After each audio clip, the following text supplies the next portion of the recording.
plan to stop the chemical, physical, and emotional mutilation of our youth. On day one, I will revoke Joe Biden's cruel policies on so-called gender-affirming care. Ridiculous. A process that includes giving kids puberty blockers, mutating their physical appearance, and ultimately performing surgery on minor children. Can you believe this? I will sign a new executive order instructing every federal agency to cease all programs that promote the concept of sex and gender transition at any age. I will then ask Congress to permanently stop federal taxpayer dollars from being used to promote or pay for these procedures and pass a law prohibiting child sexual mutilation in all 50 states. It'll go very quickly.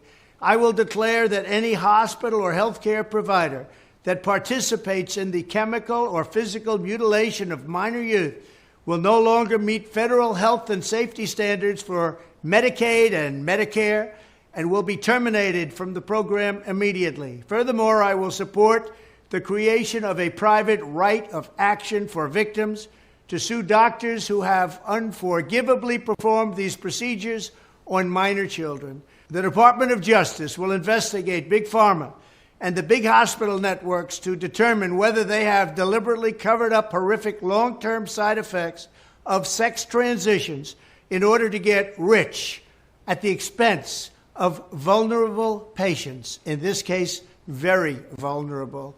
We will also investigate whether Big Pharma or others have illegally marketed hormones and puberty blockers which are in no way licensed or approved for this use. My Department of Education will inform states and school districts that if any teacher or school official suggests to a child that they could be trapped in the wrong body, they will be faced with severe consequences, including potential civil rights violations for sex discrimination and the elimination of federal funding.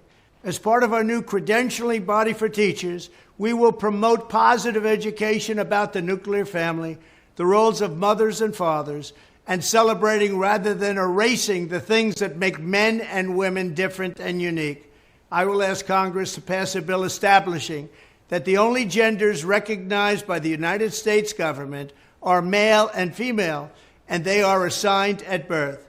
The bill will also make clear that Title IX prohibits men from participating in women's sports, and we will protect the rights of parents from being forced to allow their minor child to assume a gender which is new and an identity without the parent's consent.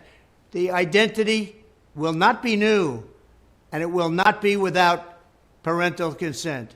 No serious country should be telling its children that they were born with the wrong gender, a concept that was never heard of in all of human history. Nobody's ever heard of this, what's happening today. It was all when the radical left invented it just a few years ago. Under my leadership, this madness will end. Thank you very much. I plan